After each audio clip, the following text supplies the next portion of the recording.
Boker Tov, mes amis. On continue, on termine le Pele Yoetz sur la Nikuda importante, Dvekud Bashem. S'attacher à Kadosh Baruch Hu Behemet, s'attacher à Dieu. Donc on a vu deux moyens de s'attacher à Hachem. On va voir un troisième moyen que nous donne le Pele Yoetz. Veyadoua. Veyadoua. Et c'est connu. Shekar Umanuto Shel Yetzerara. Voilà le travail du Yetzerara, du mauvais penchant. Chez Yoshev, Tamid Alimino, chez Adam, Isitno, la Rikomikol, la Bato. Tout le but du Satan, du Yetzerara, c'est d'éloigner l'homme de tout ce qui est bon pour lui, de tout ce qui est bien pour lui, de tout ce qui est constructif pour toi. C'est son but. Dès qu'il y a quelque chose que tu dois faire et qui va te permettre de te réaliser et de réaliser ce que tu dois réaliser, ben il va t'éloigner de cela. Donc il va t'éloigner de tes responsabilités.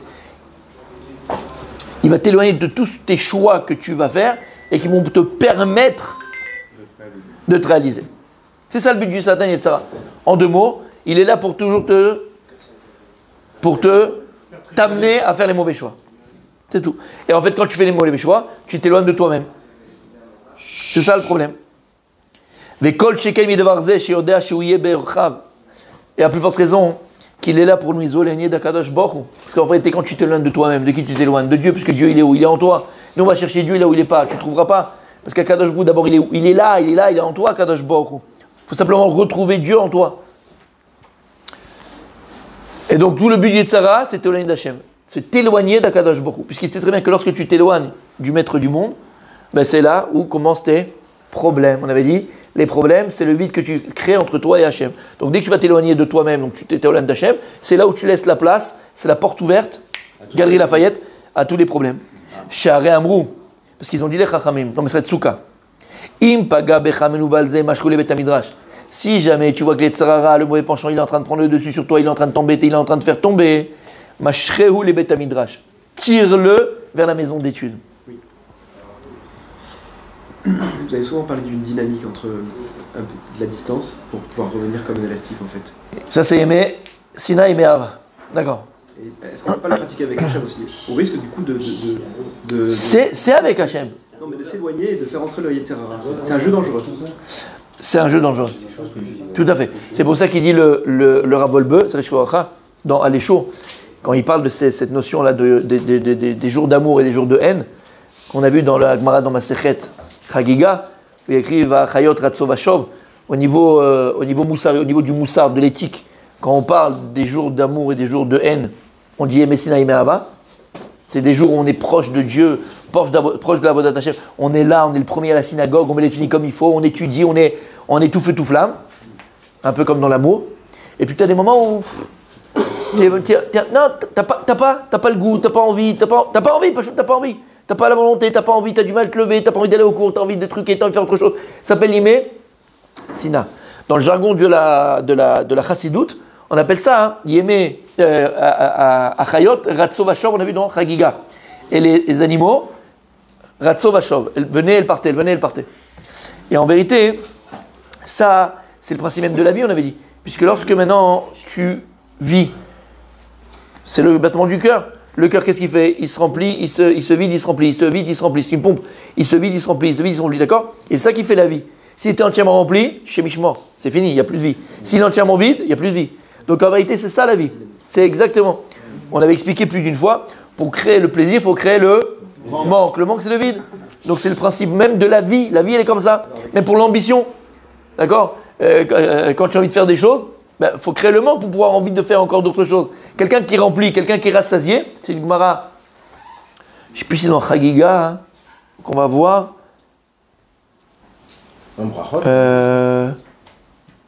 C'est dans Chagiga. Je crois que c'est dans Chagiga ou Orayot, Mechila. Et là-bas, la Gemara, c'est dont elle parle. Une personne qui arrive à être rassasiée de sa vie, de ce qu'elle fait, de sa Torah, elle est morte. Elle est morte. Si tu ne sens pas le vide, comment tu vas aller chercher? S'ils ne sont pas que tu es manquant, comment tu vas aller chercher? Et d'ailleurs, jusqu'à aujourd'hui, d'accord, te disent les gens qui vivent très longtemps, c'est des gens qui n'arrêtent pas d'apprendre. Donc ils ont toujours un manque. Ils sont là, T'as des gens, ils ont 80 ans, ils sont à la Sorbonne en train de faire troisième diplôme de je sais pas quoi, machin. Maintenant, elle a 78 ans, qu'est-ce qu'elle fait? Qu'est-ce que tu fais? C'est pas pour le diplôme, c'est parce que c'est la vie. La vie, c'est l'apprentissage. La vie, c'est apprendre. D'accord? Exactement. Donc, tu vois, ça, c'est vital. C'est pas qu'il dit le Rav Wolbe. Il y a quand même malgré tout un danger. Parce que Beye Messina, là où tu n'as pas envie, tu n'as pas le goût, c'est dur, tu traînes à pattes pour aller. Si tu me dis que c'est naturel, c'est normal que Dieu t'a créé comme ça, alors je me dis, je me laisse à fond. Je dis non, parce que si tu lâches complètement, tu pourras, ou tu auras vraiment du mal à revenir. Donc il dit, quand tu n'as pas envie de faire ton seder, de faire ce que tu fais d'habitude, ta Gemara, d'accord, alors au lieu d'aller prier à 7h le matin, ben, tu iras prier à 8h. Mais tu vas prier quand même. Au lieu d'ouvrir la Gemara, voilà, exact, mais ne lâche pas. Au lieu de la Gemara, tu n'arrives pas. Ça te prend la tête, là en ce moment, tu n'arrives pas, tu n'as pas le goût. Mais c'est pas, va faire des midrashim, où c'est hyper intéressant, fais du Imam Loez, fais du Arachaim Akadosh, fais des choses qui, Moshrim et Telek, ou fais des Agadot dans le chat, des histoires dans le chat, du Moussard, des choses qui vont te... Kol Echad, mais ne coupe pas complètement, parce que si tu coupes complètement, ça va être compliqué. En tout cas, il est comme ça, si le Tzarara, il est là, le Satan, il est là, et il t'embête, Moshru les Bet Midrash, prends-le, tire-le vers le Betrash. Ivemen ou, Nimoir. Si c'est de la pierre, ils font. Imbarzel ou mitpotset. Si c'est le Satan Yetzara, c'est comme de l'acier, comme du barzel, du fer, du fer, il explose. Alors, on n'a pas le temps d'expliquer cette Gemara, il faut l'expliquer, ça veut dire quoi, le Yetzara, il explose ou ils font. C'est deux notions différentes, Aval, je vais avancer. Ortiv Yarov Kamata l'écrit. Shekmo Shamatar Nokev et Aeven, Kach Oler le Bet Midrash, Tamid Veshuma Divrei Torah Divrei Musar, Virat Hashem, Em Nokvim et Leva Even. C'est pour ça qu'une personne qui va étudier au Bet Midrash, tout le temps, d'accord, il a son seder, il dit le Rav, tout le temps. Ça ne veut pas dire que tu vas une fois, quand ça te chante, quand tu peux, une fois par-ci, une fois par-là. Ça, tu ne grandiras pas. Et c'est pour ça, c'est peut-être 10 ans que tu n'as pas grandi.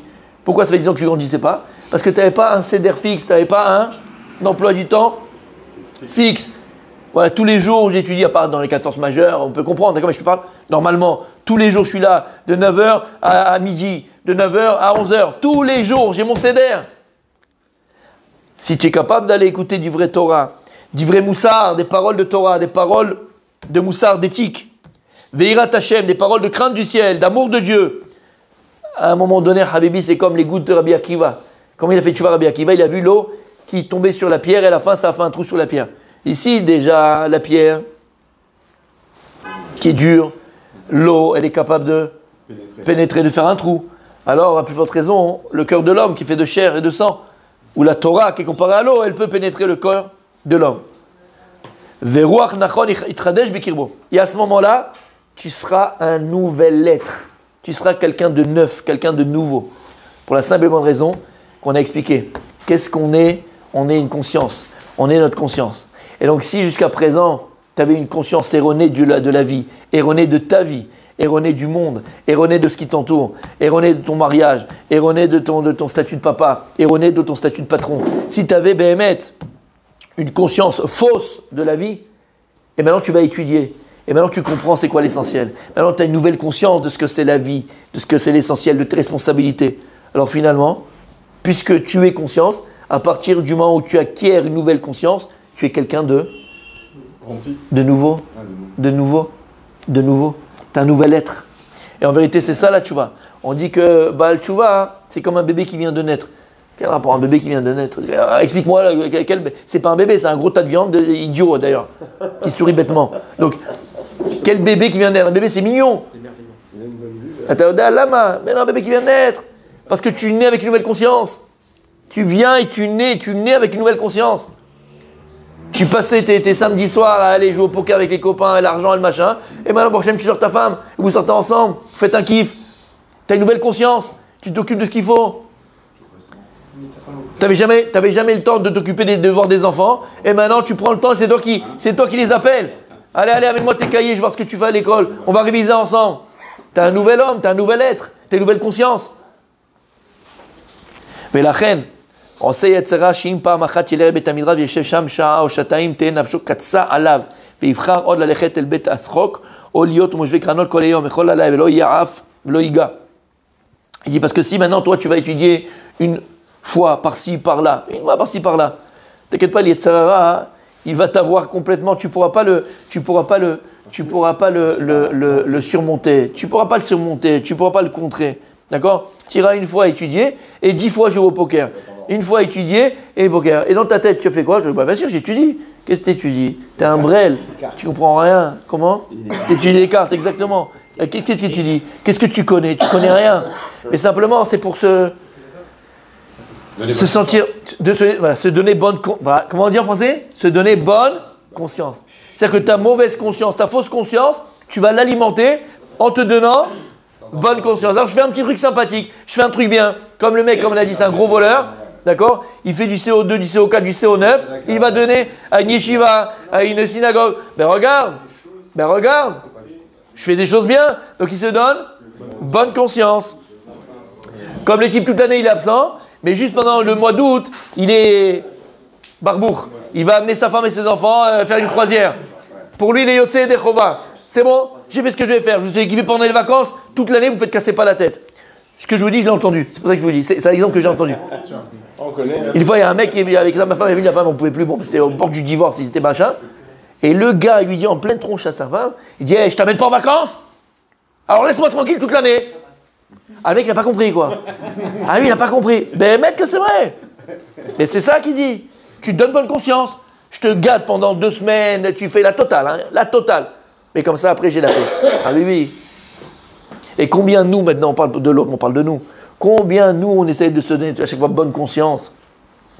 Combien on essaye de se donner. Et c'est ça le problème. C'est ça qu'il dit le Rav ici. C'est qu'on essaie toujours de se donner bonne conscience. Et quand on essaye de se donner bonne conscience, on essaye de cacher notre nullité, comme on a dit la fois dernière. Et donc, à des rabbins, Imtsa menucha velachatwa. Veze aya mitraem akadosh boru. Et ça qu'akadosh boru, il vient, il crie. Velo tikrata Yaakov ki agata bi Israël. Aval ha'ish asher hu tahor ve'esir mazveh ha'Ibaron me'alenav. Comme c'est beau. Il dit, mais la personne qui est tahor, pas tahor dans le sens, mon père, pur, l'aîné, le divin enfant. Non.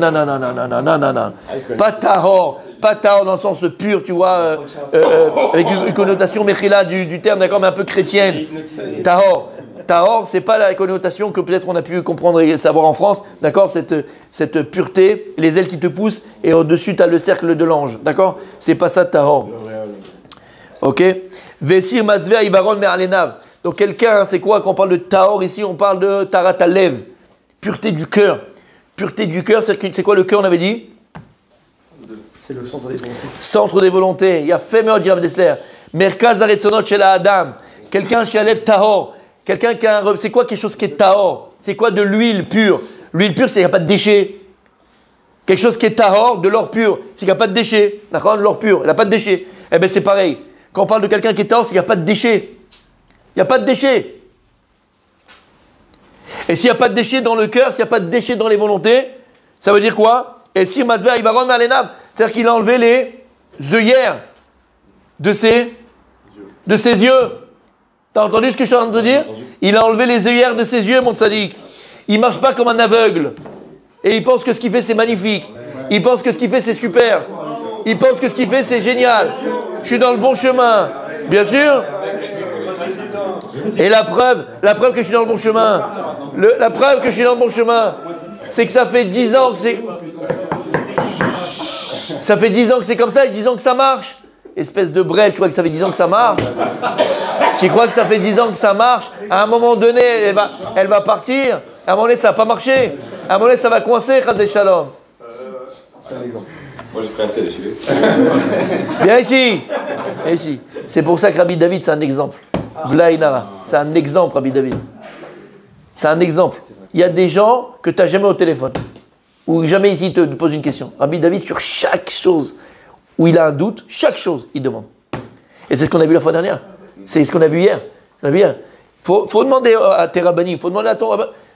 Pourquoi? Parce que je n'ai pas la science infuse. Des fois, je suis aveuglé par mes envies, par mes volontés. Je suis aveuglé par mes envies. Mais forcément, peut-être que ce n'est pas forcément juste ce que je vais faire. Alors comment tu fais? Tu demandes à quelqu'un qui t'aime.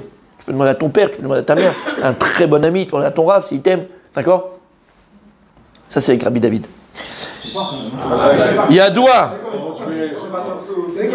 Yadoua Yeda Shekede liot Yehudi kasher. Il dit parce qu'il faut que tu saches, pour être un Yehudi kasher, c'est quoi un Yehudi kasher? Apte. Il est kasher, tu peux le manger. Oved Elokim, pour être un vrai serviteur de Dieu. Tsarich lachof et yetzro. Tu ne pourras jamais être serviteur de Dieu si tu n'es pas capable de combattre et de surmonter ton Yetzera, ton penchant.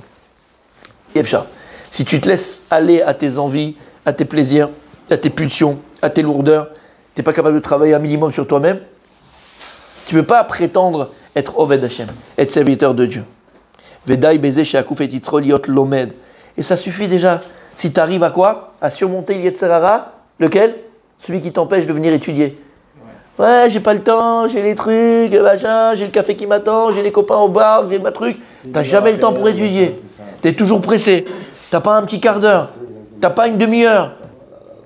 Il dit le Rav, la première chose que tu dois plier pour espérer avoir une nouvelle conscience. Comment tu vas avoir une nouvelle conscience? C'est pas par la Torah, Habibi. Qu'est-ce qui va te donner une nouvelle conscience? C'est pas la Torah qui va te donner une nouvelle conscience du vrai et de la justesse de la vie. Donc la première chose à faire, c'est surmonter les Yetzerara qui veut t'empêcher d'étudier. Et celui-là, c'est peut-être le plus difficile. Parce que il va te rentrer des bêtises dans la tête. Il va te faire croire que bon, ça y est, j'ai 50 ans, 40 ans, 35 ans. Ah, mes enfants, je les mets dans un Talmud Torah, mais moi, je vais étudier quoi? Moi, je vais étudier. Ça y est. Gemara, c'est pas pour moi. Le Moussard, jamais rien compris. La Parashat Hashavua, je mets un cours sur internet. Blainara, tu mets Parashat Shemot et tu vas avoir 250 000 cours. Je vais écouter dans la voiture, je vais écouter en train de faire du sport, je vais écouter machin, et moi ce que tu as retenu, je sais pas. Mais tu vois, donc le Satan, mais penchant, il veut t'empêcher d'acquérir une nouvelle conscience. Donc le premier Yetzara qu'il faut que tu remontes, c'est celui qui te dit, je reste pas étudié. Oh, שומע בלימודים תמיד אפילו על כוחו שלו בטובתו בסוף שירא ויבוסם לו וילך הלוך וגדל הלוך ונסוע בדרכי היהדות. Et il dit, mais tu vas écouter des shiurim, tu vas écouter des cours. Afilou al kocho, tu vas t'obliger à, oblige-toi au départ, c'est dur, oblige-toi. Et tu verras. À la fin, comme c'est joli, il dit, tu vas être parfumé de ces cours, tu vas être parfumé de cette Torah. C'est à quoi parfumer? C'est-à-dire que c'est pas toi encore. Mais tu le sens, voilà, tu commences à. Tu le ressens, tu commences à. Ça sent bon. D'accord? Tu as commencé à enlever la saleté qui était en toi.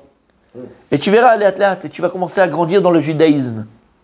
Vers Prichoud, Chassidut, après tu vas évoluer. Prichoud, Chassidut, Kadavar Amour, chez Sgulat Torah. C'est quoi le secret de la Torah? Levaer et Ruach Hatuma. La Torah, elle a ce pouvoir, ce potentiel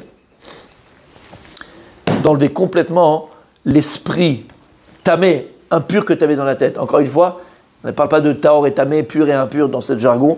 Tamé, ça veut dire quoi? C'est tous les déchets que tu avais dans la tête, toute la pollution que tu avais dans la tête, toute l'éducation qu'elle t'a fait Canal+, TF1, Hanouna, toute l'éducation que tu as pris des Netflix là, des saisons 1, des saisons 2, des séries que tu as pu regarder. On a été éduqué par quoi? On a été éduqué par Dorothée. Bien, bon, je vais te dire, c'est moins grave déjà, parce que c'était déjà pas mal. C'était déjà pas mal, d'accord? Corbier et Jackie, c'était déjà encore mignon. Non, sérieux, c'était encore mignon, il n'y avait rien de grave. Mais aujourd'hui, qui c'est qui éduque tes enfants?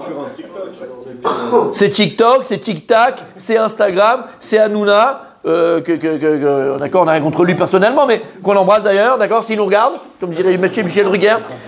Cyril, si tu nous regardes, on t'embrasse, d'accord? C'est Hanouna, c'est quotidien, c'est l'autre, c'est machin, c'est quoi qui éduque nos enfants? C'est quoi qui éduque nos enfants? Et c'est ça les déchets. Combien on a de déchets dans la tête? Combien on a de déchets dans la tête? Et le pire, c'est quoi? C'est que on en a un peu conscience, mais nos enfants, malheureusement, ils n'en ont pas conscience. D'accord? Je donne une petite anecdote. Ouais, une petite anecdote comme ça. Il y a une femme israélienne, c'est une israélienne. Elle fait des TikTok. D'accord? Bon, elle a gagné. Elle a des millions de vues, des millions. Elle avait, vous savez comprendre. Elle avait des millions de vues et tout ça. Et en fait, qu'est-ce qu'elle montre? Elle, comment? Parce que chacun il a son truc, il faut trouver pour faire. Elle, qu'est-ce qu'elle fait? Elle montre sa vie chez elle à la maison. D'accord? Elle filme ces machins, des moments de vie quoi à la maison. Et comment c'est? Alors tu vois, la cuisine. Monsieur Propre. Tu te rappelles Monsieur Propre? Monsieur Propre, ça brille. C'est comme dans les films. Moi, je me rappelle, quand j'étais petit, j'ai adoré les moments des films, j'adorais. C'est quand ils sont dans la cuisine et la femme, elle est en train de cuisiner. Tout est propre, t'as les casseroles comme ça. Et attends, mais c'est pas ça. Je dis, mais comment ils font? Ils ont, tu sais, ils te prennent les poivrons. Ils ont le couteau, elle fait tac, tac, tac, tac, avec l'oignon et tout. Et elle met dans la casserole, il n'y a rien qui dépasse, tout est propre. Viens à la maison quand on fait à manger. Tu sais quoi, ils vont dire. Mais c'est beau. Et elle fait ça. Elle montre comment elle fait à ses enfants à manger. Elle a des petits enfants en bas âge. Elle montre machin. Après, elle met le bébé dessus sur la chaise à bébé. Elle donne la soupe. Je sais pas, on dirait qu'il part au mariage. Il part à un mariage, le bébé et tout. Il n'y a pas une tâche. Ouais. Et bref. Et une de mes filles, d'accord, elle dit à ma femme, Koutspanit, t'as vu, regarde comment ils font les gens et machin et tout. Pourquoi chez nous, c'est souvent le. Quand on fait les trucs, voilà, balagarde, c'est bagarre et tout et machin. J'ai entendu, je vais, mais dis-moi, t'es brêle. Tu vois pas que c'est un jeu qu'elle joue? Je dis non, c'est pas possible. Et qu'est-ce qu'elle a dit? Elle dit, moi, quand je serai marié, ben, chez moi, ça sera comme ça. Mes enfants, ils seront propres, et ça sera comme ça, et il y aura de machin. D'accord? Je dis, mais tu vois pas que c'est joué? Cette femme-là, je ne me rappelle plus de son, je vous la donnerai, vous pouvez voir sur Internet, elle est connue en Israël, elle a fait des millions de vues. Cette femme-là, elle a divorcé. Et finalement, après, quand elle a fait une vidéo, elle a dit tout ce que je faisais, c'était du shaker, c'était du mensonge. Ma vie, elle était pourrie. Et je jouais à un jeu. Ben, comment j'étais content. Bon, pas pour elle, la pauvre. Mais non, elle a vu après. Mais les enfants, c'est ce qu'on leur vend. Je te parle de ça, d'accord? Ou maintenant, il y a d'autres dans TikTok ou dans la télé-réalité, les anges de l'amour, les anges à Marseille, les Marseillais à Dubaï. À Nilo Odea, d'accord? Elles sont là. Et c'est des débats en France, d'accord? Les filles, elles ont des lèvres comme ça, elles sont plastifiées, elles ont des poitrines comme ça, elles sont, on dirait, des poupées Barbie. Et les jeunes filles, qu'est-ce qu'elles font? Elles s'identifient. Donc on veut ressembler à ça. Tu comprends ce que je veux dire? Donc nos enfants, ils sont éduqués par TikTok, par machin, et toi tu laisses tes enfants regarder ça. Toi tu leur donnes entre les mains, il n'y a aucun souci, il n'y a aucun problème. Ça va, c'est bon, à la maison, on sait tenir les enfants. Tu sais rien du tout. C'est béhémet dangereux, c'est béhémet grave. Et donc, c'est ça les déchets. Il dit, lorsque tu vas te remplir de Torah, tu vas commencer à étudier, tu vas commencer à rentrer dans le vrai, d'accord, dans le vrai. Eh bien, tous les déchets, toute la pollution, exactement, toute la pollution qu'on a eue, d'accord, de ce qu'on a pu regarder, de ce qu'on a pu entendre, de ce qu'on a pu voir, de ce qu'on a pu... C'est Mevarer, c'est comme le Chametz. Il est annulé, on le brûle tout ça. Valken Amar Kadosh Baruch Hu, et on termine. Ah, cette phrase, on pourrait... Bref. Il y a écrit dans Yerushalmi Chagiga. Regarde, c'est pas moi. Chagiga, Talmud de Jérusalem. Perek Aleph Alacha Zain. Elle est belle. Il dit à Kadosh Baruch Hu. Et ce Yerushalmi là, de Chagiga, Tosfot, il le ramène dans notre Gemara qu'on a vu 1000 fois ensemble. 1000 fois on l'a vu ensemble. 1000 fois. C'est la Gemara qu'on a vu le plus ensemble. Voilà. Masechet Shabbat. Alors c'est pas Pechet parce que c'est déjà de l'autre côté, c'est Pezaïn. Mais c'est pareil, c'est le début. Pezaïn Amud Aleph. Il y a fait Meod. T'as vu les Tamidei Chachamim? Et qu'est-ce qu'il y a écrit là-bas?